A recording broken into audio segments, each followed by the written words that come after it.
maksud ayat ini, yaitu Allah memerintah dan memilih arasy. Hadirin sekalian, pertama sekali syukur, terima kasih kita ke Allah Ta'ala.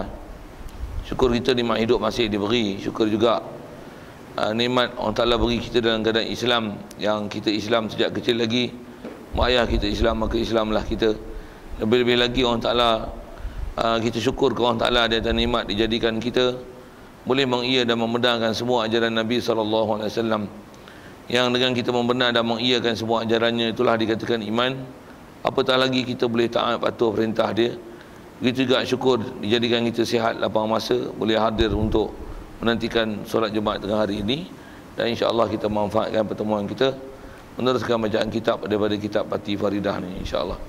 Kita dalam masjid ni main niat iktikaf sama-sama. Saja aku iktikaf dalam masjid ni, itu lafaz niatnya kerana Allah Ta'ala.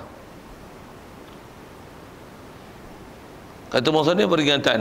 Jadi hadirin sekalian, apa yang kita nak sambung ni kalau ikut adalah sedikit peringatan nak diberi oleh pengarang kita, dan kalau ikut ini adalah nak menyimpulkan satu kaedah yang menjadi satu perkara besar dalam bab akidah. Yang kita duk bicara ni ialah bab mukhalafah lil hawadis, di mana prinsipnya kita wajib i'tikad Allah Ta'ala mestilah menyalahi baharu. Dasar macam mana telah kita bicara lepas, hadirin sekalian, wajib kita i'tikad mestilah Allah Ta'ala ni tidak akan sama dengan kita. Apa-apa ciri persamaan mustahil pada Allah Ta'ala. Pasal Allah Ta'ala dia khalik, dia yang menjadikan kita, kita makhluk. Tentulah apa-apa sifat yang istilahnya sifat makhluk, sama ada sifat makhluk itu khusus untuk manusia, ataupun sifat makhluk itu adalah yang ciri makhluk. Makhluk mesti ini adalah cirinya. Antara yang telah kita bicara dulu adalah ciri-ciri makhluk ni, antaranya ada istilah jirim, jisim, jauhar, arad, berpihak, ada di pihak. Makhluk ni ambil munafaat, berjuzuk, beranggota. Manusia ni terkesan dengan sesuatu, dia akan berubah daripada satu hal ke satu hal. Itu adalah antara ciri-ciri makhluk yang kita dah bicara. Jadi sedikit dia sebut peringatan ni di atas apa yang telah dibahas oleh ulama daripada kandungan Quran hadis. Peringatan dia sebut begini. Dia sebut ni ialah berkenaan tentang akidah yang telah kita belajar dalam bab mukhalafah lil hawadis, yang berdalil siap dah yang mustahil Allah Ta'ala ada penyerupaan dengan makhluk. Yang ni dia sebut beberapa kaedah bagaimana nak menyelesaikan isu-isu yang kalau ada ayat Quran dan hadis yang terjemahan lahiriahnya secara zahirnya, yang translation word by word, word by words yang ada dalam Quran, maksudnya terjemahan hanya berdasarkan kalimah aja, faham sekali macam seolah-olah apa yang telah kita bicara mustahil tu macam perkara tu sabit ke Allah Ta'ala. Jadi bagaimanakah penyelesaiannya terhadap ayat Quran dan hadis itu? Itu dia nak bicara. Kata dia, apabila datang Quran ataupun hadis, dan Quran hadis yang datang ni adalah, kata dia, yang dia beri waham. Istilah waham ni ada salah sangka, maksudnya membawa pada prasangka, ada menyerupai Allah Ta'ala akan yang baru. Jadi mana-mana istilahnya Quran ataupun hadis yang istilahnya membawa waham, rasanya sedap dengan bahasa prasangka, dia boleh membawa kepada sangkaan. Jadi tak sangka lagi, membawa pada prasangka, boleh membawa pada sangkaan. Apatah lagi masalah nanti tuan-tuan, dia akan boleh membawa kepada i'tiqad. Yang ni dia bawa nak sebut boleh bawa pada prasangka. Prasangka apa? Prasangka ada sangkaan menyerupai Allah Ta'ala yang baharu. Jadi Allah Ta'ala menyerupai baharu sudut mana? Menyerupai dari segi sudut Allah Ta'ala pun bertubuh badan, bopi bahasa gitu. Allah Ta'ala pun istilahnya dia pun berjuzuk, beranggota, dia pun memerlukan hajat dan keperluan, dia pun mengambil faedah daripada makhluk yang dibuat, dia pun berjuzuk anggota, dia pun mengisi ruang, dia pun berpihak, dia pun berada di sesuatu, dia pun berada di pihak sesuatu. Apa saja seumpama itu yang ada di antaranya kita dah bicara. Yang itu istilahnya Allah Ta'ala menyerupai baharu. Sedangkan pihak ambil faedah, berubah, berjuzuk, beranggota, laki perempuan, mengambil faedah pada suatu, terkesan dengan suatu, ini adalah ciri makhluk. Ini makhluk yang begitu. Allah dia sempurna. Dia takkan hajat sesuatu. Dia bukan macam makhluk yang dibuat dari segi mengisi ruang, kerana ruang Allah yang buat ruang. Allah Ta'ala takkan dilalui masa pasal dia yang buat masa.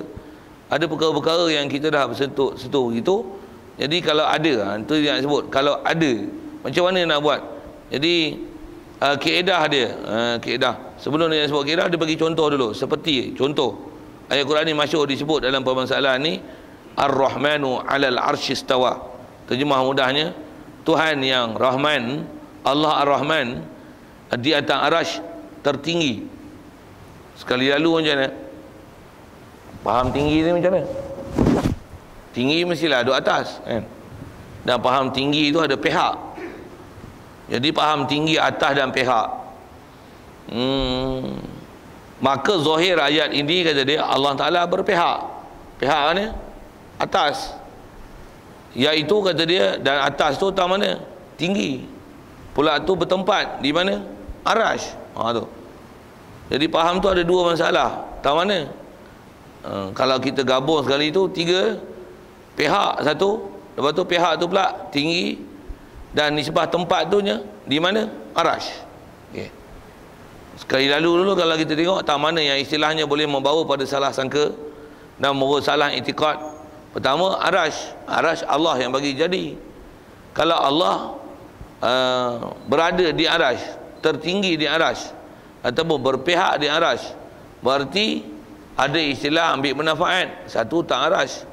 Kemudian bila tinggi pihak, maksudnya dia berada di pihak, kewujudan dia mengisi ruang. Kemudian tertinggi, tinggi maksudnya dia melebihi daripada paras. Istilah lawan bagi tinggi adalah bawah. Semua tu akan membawa kepada faham makhluk dan baru pasal Allah dia memang ada. Sebelum ada sesuatu yang lain, Allah seorang saja. Dia satu saja. Jadi kalau andai kata berada di arasy, belum ada arasy, di mana dia? Kalau kata dia tertinggi, sebelum dia buat langit bumi, mana ada istilah bahasa tinggi ke dia? Kalau kata dia ada pihak sebelum dia buat langit bumi atas bawah kiri kanan ni, mana ada istilah pihak kiri kanan atas bawah kiri kanan ke dia? Yang tu yang menyebabkan apa-apa pernyataan yang mana tinggi pihak, begitu juga di atas arasy ni mustahil. Apatah lagi kalau sebut gini, kalau katalah Allah Ta'ala di arasy, ada ayat Quran kata bukan di arasy. Apa dia? Antaranya ada ayat Quran sebut gini, yang ni kalau sebut di arasy. Ada ayat Quran sebut macam ni, Ainama tuwallu fasamma wajhullah. Di mana saja kamu beradab, di situ Allah. Fahamnya apa? Kita beradab kat mana, Allah Ta'ala kat situ. Betul ke? Saya menghadap sana, Allah kat sana. Tuan-tuan menghadap kat mana? Tuan-tuan menghadap kat saya, Allah kat saya. Mana betul? Tak betul. Salah. Itu satu ayat Quran. Ada ayat Quran lagi kalau kita tengok terjemahan tuan-tuan, lagi menyebabkan salah i'tiqad. Apa dia? Ainama kuntum ainama tuwallu tu sebut dah. Yang ni. Wa huwa ma'akum ainama kuntum. Allah Ta'ala dia ma'akum, bersama kamu, ainama kuntum, di mana saja kamu berada. Saya ada kat mana? Kat sini. Allah kat sini. Tuan-tuan ada kat mana? Kat situ. Allah ada kat mana? Kat situ. Jadi sini, situ, sinun. Pula tu dia kata kum, kamu ramai. Di mana saja kamu berada, di situlah Allah berada. Macam, okey. Apa masalahnya? Masalahnya mengisi ruang, untuk bertempat. Lepas tu bersama-sama dengan kita. Allah Ta'ala bersama dengan kita. Dia meresap dalam kita. Dia duduk dalam kita. Tepi kita, atas kita, kiri kanan kita. Betul? Bersama tu bersama macam mana? Kita ni Allah, Allah ni kita. Lagi bengong. Untuk apa maksud? Mesti bukan maksudnya tu. Jadi ayat Quran, wa huwa ma'akum ainama kuntum ainama tuwallu fasamma wajhullah. Kita ayat Quran Ar-Rahman 'alal 'arsy istawa.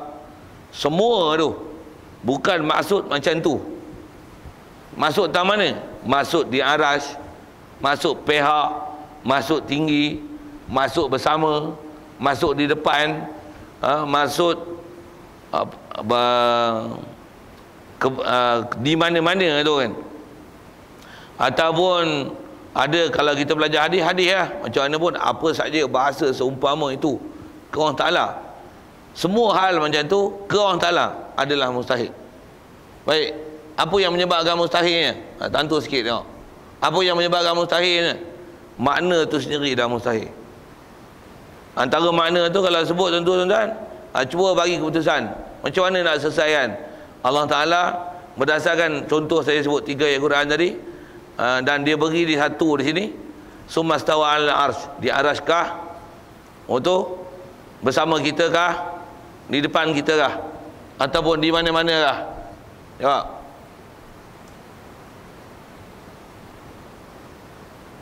Itu mana satu betul? Quran betul tak betul? Quran mesti betul. Itu macam mana boleh faham tak betul? Itulah faham tak betul. Itulah tak betul itu. Itu apa yang betul? Tu dia nak sebut. Jadi asalnya memang dia nak fokus itu. Yang ni yang ulama kita tuan-tuan berjasa, mereka dah ajar kita dengan akidah yang betul. Dia dah ajar kat kita awal-awal prinsip mukhalafah lil hawadis. Allah Ta'ala mesti menyalahi baharu. Cuma baharu itulah yang disebab belajar, kita dah belajar lepas. Yang ni yang kadang-kadang bila orang tak faham, dia kata apalah, pergi ajar macam-macam susah-susah. Bukan susah-susah, itulah akidah yang sepatutnya. Kalau kita susah-susah pula pergi belajar, tambah pula pergi belajar Quran, yang kita bukan ahli Quran, nak faham Quran pun pakai bahasa Arab dan memerlukan macam keperluan, tapi kita tak ada alat, habis-habis pergi belajar sendiri. Yang ni yang timbul masalah. Macam mana pun, ni dia sebut kaedah. Macam mana nak selesai? Baik, kaedah pertama, maka mazhab salaf. Istilah salaf ni ulama dahulu disebut salaf pun jumhurus salaf, maksudnya kebanyakan ulama salaf, bukan semua salaf. Okey, yang tu kena faham. Bila disebut saja salaf, maksudnya jumhurus salaf, maksudnya kebanyakan ulama salaf. Itulah kebanyakan ulama dahulu. Istilah dahulu ni ialah awal-awal sejak zaman sahabat, tabi'in dan tabi'in. Umumnya itulah istilahkan sebagai ulama salaf ataupun dipanggil salafus salih, maksudnya ulama-ulama dahulu. Dan disebut sekali lagi, nak sebut, bila sebut ulama dahulu maksudnya jumhur ulama dahulu. Bila jumhur maksudnya kebanyakan, bukan maksudnya menafikan apa yang namakan khalaf nanti. Baik, apa dia kata? Berkata mereka itu, dia kata macam mana?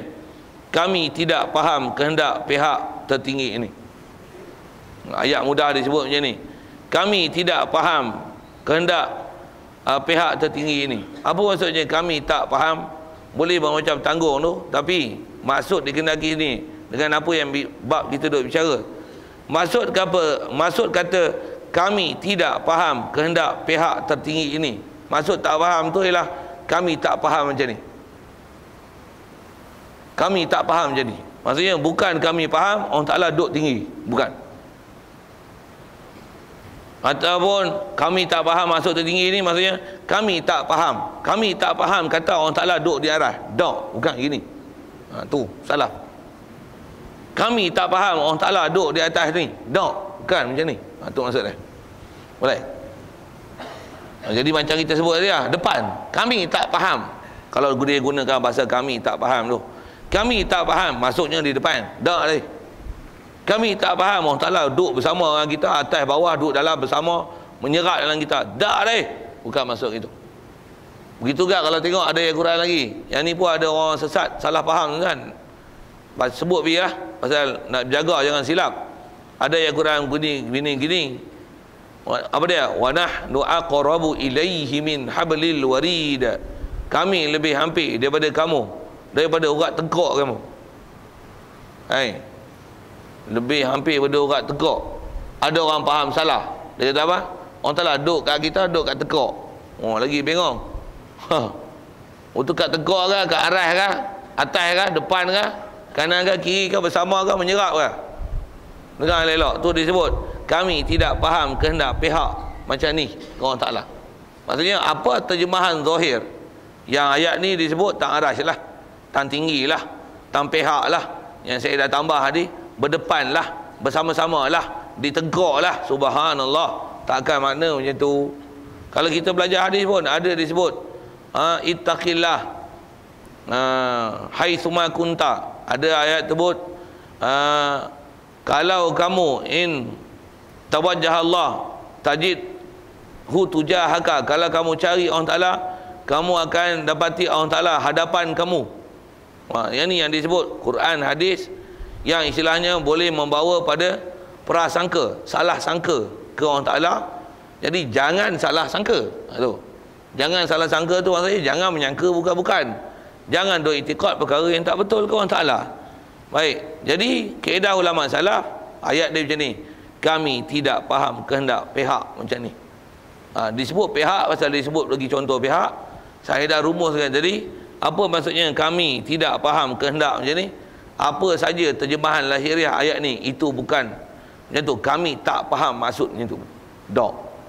Okay. Boleh juga macam ni, faham macam ni, kami tak faham maksud sebenar yang dikenaki. Itu maksudnya kami tak faham. Baik, bila dah tak faham, buat macam mana?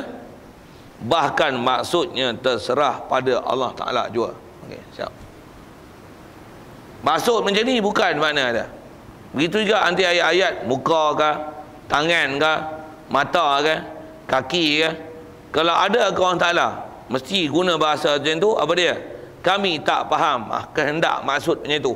Maksud macam mana? Masuk muka, masuk tangan, masuk kaki, masuk mata. Subhanallah, berjuzuk anggota, ambil faedah, mengharapkan bantuan. Subhanallah, takkan makna macam tu. Tengok ayat Quran lain pula, masih ada seumpama kata bawa prasangka dan salah sangka. In tansurullah yansurkum, jika kamu tolong Allah Ta'ala tolong kamu. Mudah terjemah macam tu kan? Memang kita bisa dengar lah ayat-ayat Quran itu kan? Tak bisa dengar pun dengar lah. Pasal kita kadang tak mengaji pun Quran, mengaji tafsir tak mengaji. In tansurullah yansurkum, kalau kamu tolong Allah Ta'ala tolong kamu. Macam faham apa sekali lalu? Kita kena tolong Allah. Mapoh mo. Allah Ta'ala pun perlukan bantuan. Tu. Jadi salah tu. Itu apa kaedah? Kaedah ulama salaf. Sekali lagi nak ulang. Apa dia sebut? Kami tidak faham kehendak ayat macam ni. Tak. Bukan masuk macam tu. Bukan masuk Allah Ta'ala minta tolong deh. Kaedah mudah macam mana? Itu bukan maksud. Okey, bahasa mudah yang tu. Untuk macam mana?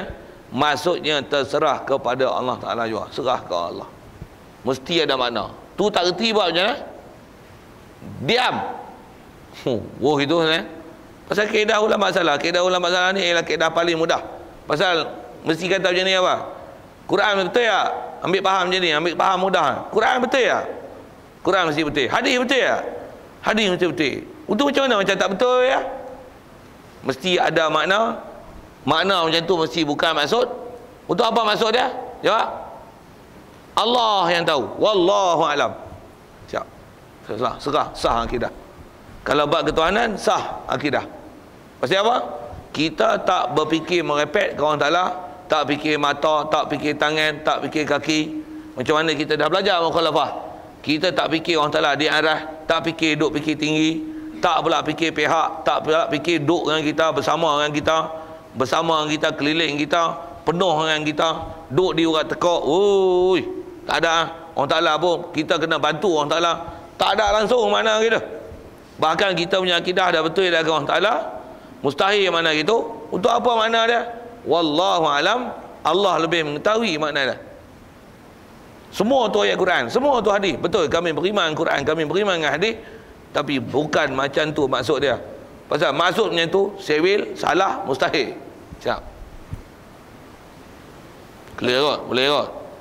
Yang itulah dipanggil kaedah ulama salaf. Kaedah ulama salaf macam ni dipanggil kaedah akidah aslam. Apa aslam? Selamat. Selamat tahu mana? Bagi betul Quran mesti itikad kata Quran mesti betul, hadis mesti betul, dia mesti ada makna. Cuma terjemahan macam tu takkan maksud macam tu ke? Bodoh, salah, mustahil. Untuk apa maksud dia? Mesti ada makna. Apa makna dia? Wallahu alam, Allah lagi tahu, aku tak tahu. Kalau orang yang lain pun nak demo apa pakai tak tahu. Wallahu alam. Tapi Jangan gadaikan akidah, duk iktikad benda yang pelik-pelik, yang salah-salah. Okey, siap. Tuan-tuan tak ngaji tinggi pun, akidahnya tu sah lah. Tu berjasa ulama kita dulu ajar kat kita akidah betul. Siap. Satu prinsip dia apa? Hari tu kita ada baca sikit pernyataan dia kata, lemah daripada kita nak faham ke Allah Ta'ala ni macam mana zat dia. Tak reti dah nak fikir Allah Ta'ala. Bagus tak reti. Tak reti itulah maksudnya faham. Tapi mu dia kata, Allah Ta'ala duduk sini, Allah Ta'ala duduk di arah, Allah Ta'ala duduk di atas, Allah Ta'ala ada muka, Allah Ta'ala ada tangan, Allah Ta'ala ada kaki, sekalipun bahasa dia yang layak dengan Allah Ta'ala. Tapi duduk iktikad Allah Ta'ala macam baru, dari segi sudut, berjuzuk, beranggota, berpihak, mengisi ruang, dan berjisim, berjirim, bertubuh, berbatang tubuh apa seumpama itu, salah, sesat akidah. Jadi bagi betul, jangan duk silap.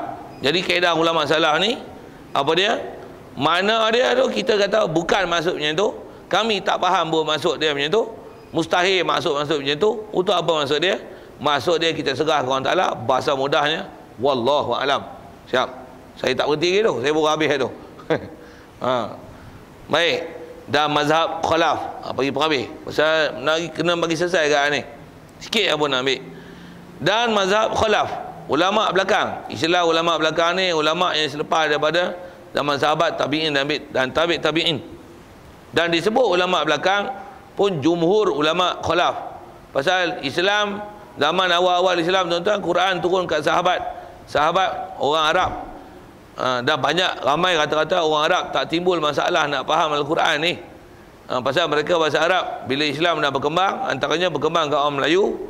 Bahkan orang Arab sendiri pun bila dah lalui masa menyebabkan bahasa Arab yang asal yang Quran yang bersastra itu tak dipaham dah dengan cara yang betul. Jadi takut ada orang salah faham kebab ketuhanan. Untuk selamatkan akidah, maka adalah istilah ulama khalaf ni, ulama belakang ni. Dan tujuannya pasal apa? Nak selamatkan akidah. Kenapa pula? Pasal bab akidah ni walaupun dia tak melibatkan perbuatan kadang-kadang, tapi kesalahan dia ialah kesalahan besar yang reject terus kita punya Islam, kita punya iman. Pasal apa? Cedera dalam bab ketuhanan. Pasal kita ni paling besar akidah kan. Faham ya lalu? Akidah ialah benda usul. Dia benda asal, dia benda asas. Rosak akidah, mu haji lah, mu korban lah, mu sedekah lah, putih tak pakai. Siapa? Akidah mu salah. Akidah mu salah. Baik. Satu ulama nak selamatkan kita, kaedah ulama belakang ni dia ajar pada kita, terutama bagi golongan yang mempunyai pemikiran, suka memikir, suka merenung, suka mengkaji, menselidik. Kadang-kadang bengong kepala, tak erti nak fikir ke mana. Kaedah dia macam ni. Kata ulama khalaf, ditakwil pada maksud ayat ini. Maksud ayat ni istilahnya digunakan ditakwil. Apa maksud takwil? Takwil ni ialah memalingkan makna asal kepada makna yang lain. Makna yang sesuai, yang munasabah, yang selayaknya pula tu mendapati dengan kaedah akal dan mendapati dengan kaedah bahasa. Itu sepi takwil. Saya nak sebut tu agak panjang dengan masa yang terbatas ni. Kalau tuan-tuan nak mengaji betul-betul memang kena ngaji elok-elok. Macam mana pun di atas istilahnya disebut takwil. Dan takwil ni memang kaedah yang salah satu disebut oleh ulama ahli sunnah wal jamaah menyelesaikan isu-isu ayat-ayat yang dinamakan ayat mutasyabihat macam ni, yang membawa pada prasangka silap akidah kepada Allah Ta'ala. Baik, kaedah ulama belakang dia ada ditakwil, maksudnya palingkan makna asal tu. Kalau disebut muka kan, tangan kan, kaki kan, mata kan, disebut pihak kan, tolong Allah, apa lagi tertinggi, atas arah, berpihak bersama kita, ataupun diurat tekak, semua tu istilahnya takwilkan kepada maksud ayat ni, kepada makna yang betul. Baik, asal disebut ba'arash. Kalau arash ni Allah Ta'ala tertinggi arash. Apa maksudnya? Maksudnya Allah Ta'ala memerintah arash dan memilih arash. Siap. Memilih arash okey tak? Memilih arash okey. Tapi kalau Allah Ta'ala atas arash okey tak? Kalau atas arash KO. Sikit je beza. Satu makna atas tak betul. Untuk apa makna? Ala, maksudnya memerintah dan mentadbir. Okey. Siap. Nanti. Itulah nama dia takwil. Muka. Muka faham juzuk anggota. Subhanallah. Apa makna muka? Maksudnya diri. Maksudnya diri. Apa maksud kekal muka Allah? Maksudnya kekal zat Allah. Selesai. Tangan, biasanya kita pakai makna kuasa. Tangan Allah Ta'ala atas tangan mereka. Takkan Allah Ta'ala bertangan. Apa maksudnya? Kuasa Allah Ta'ala atas mereka. Apa lagi sebut tadi? Intan surullah, jika kamu tolong Allah, Allah tolong kamu. Dia nak tolong Allah. Jika kamu tolong agama Allah, bukan tolong Allah, tolong agama dia. Ala takdiril mudaf. Satu tanya ahli yang bak ni, main sewel lah mesti tanya. Kaedah tadi tu, kaedah tak mau tanya. Satu tuan-tuan tak mau ngaji tinggi-tinggi, kaedah tadi apa dia?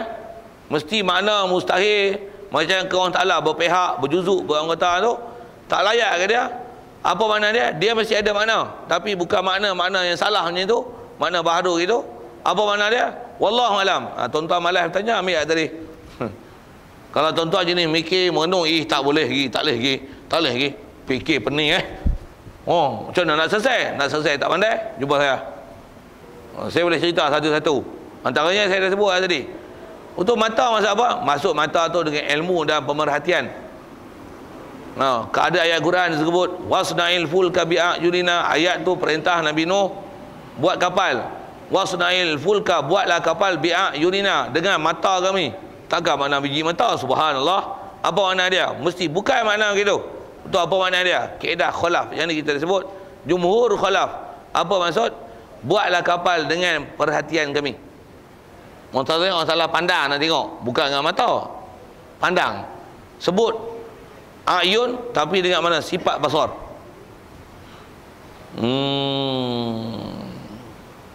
Untuk orang Ta'ala bersama-sama tu, ainama wa huwa ma'akum ainama kuntum. Dia bersama kamu di mana saja kamu berada. Bersama apa? Bukan bersama tubuh badan, subhanallah. Bukan bersama zat, tapi bersama tu bersama meliputi ilmu. Bersama ilmu. Wa huwa ma'akum wa huwa ilmuhu ma'akum. Ihatatuhu ma'akum, meliputinya. Ilmu dia meliputi kita. Ilmu dia meliputi kita. Bukan dia meliputi kita. Bukan dia bersama kita, tapi ilmu dia bersama kita. Ilmu dia bersama kita. Itu ayat Quran yang duk tekak tu, macam mana? Bukan masuk tekak, bodoh masuk macam tu. Mustahil mana gitu. Kafir oleh mana gitu. Itu apa maksud dia? Itu adalah kiasan bahasa menunjukkan hampir dan dekat. Macam mana kita sebut sekelip mata. Kena kelip mata kan? Demo korban buat sekelip mata, pom, habis. Kena kelip ya. Apa maksud kelip mata? Sekejap. Dia ni adalah kacang macam kita sebut tu. Kacang apa mau makan? Apa maksud kacang? Senang. Tu. Betul. Apa maksud Allah Ta'ala? Wa nahnu aqrabu ilaihi min hablil warid. Kami lebih hampir pada kamu daripada urat tekuk. Apa maksudnya? Hampir. Bukan hampir duduk dekat. Hampir dekat mana? Hampir ilmu dan meliputi ilmu. Okey, siap. Satu saya sebut tu sekali lalu, masa pun terbatas kan. Jadi nak tahu panjang ni, dia tak boleh kursus intensif. Dia kena long time kursus. Ngaji lama Nak betul-betul pergi duduk pondok kan jauh mana pun. Nak reti panjang sikit, agak-agak pening, boleh tanya saya khusus. Kalau tak reti, tanya, memang kena tanya. Tambah tuan-tuan ahli fikir, duk pening-pening, mesti selesaikan pening tuan-tuan, pasal tak boleh pening bab akidah. Pasal bab akidah tuan-tuan pening, maksudnya tuan-tuan silap akidah, akibat dia besar kan. Apa dia? Boleh jadi kufur, na'udzubillah min zalik. Bila kufur tuan-tuan, tolak amalan, mu semayang penat. Penat saja siapa? Akidahmu, pahamanmu. Akidah kita, pahaman kita dengan Allah Ta'ala salah, habis. Dari si hukum kufur, mati kafir tak ada ampun tuan. Pasal apa kafir? Bukan sembah lain pada Allah Ta'ala, duk sembah Allah Ta'ala. Memang mau sembah Allah Ta'ala, tapi mau faham Allah Ta'ala salah. Macam mana ada faham Allah Ta'ala duk di atas, Allah Ta'ala duk bertangan, duk berkaki, Allah Ta'ala duk rupa macam kita, Allah Ta'ala silap itu. Allah Ta'ala bertubuh, Allah Ta'ala berjuzuk, beranggota. Walaupun dia faham tu Tuhan Allah, tapi istilahnya masih sesat. Pasal dia faham Allah Ta'ala bukan macam mana sepatutnya dipaham. Okey, selesai. Itu sekali lalu sebut tentang ulama khalaf, dan sekali lagi sebut maksud khalaf. Ulama belakang ni adalah jumhurul khalaf. Maksudnya ada juga orang-orang yang khalaf ni berintikad dengan intikad salaf. Baik, selesai itu. InsyaAllah panjang umur kita jumpa. Yang kelima, qiyamuhu binafsih, sifat salbiyah. Wallahu a'lam. A'udzubillahi minasyaitonir rajim. Bismillahirrahmanirrahim. Allahumma nawwir qulubana bi nur hidayatika kama nawwartal arda bi nuri syamsika abadan abada. Birahmatika ya arhamar rahimin warzuqna fahman nabiyyin wa hifdzal mursalin wa ilhamal malaikatil muqarrabin wa sallim tasliman ala jamil anbiya'i wal mursalin walhamdulillahi rabbil alamin. Assalamualaikum warahmatullahi wabarakatuh.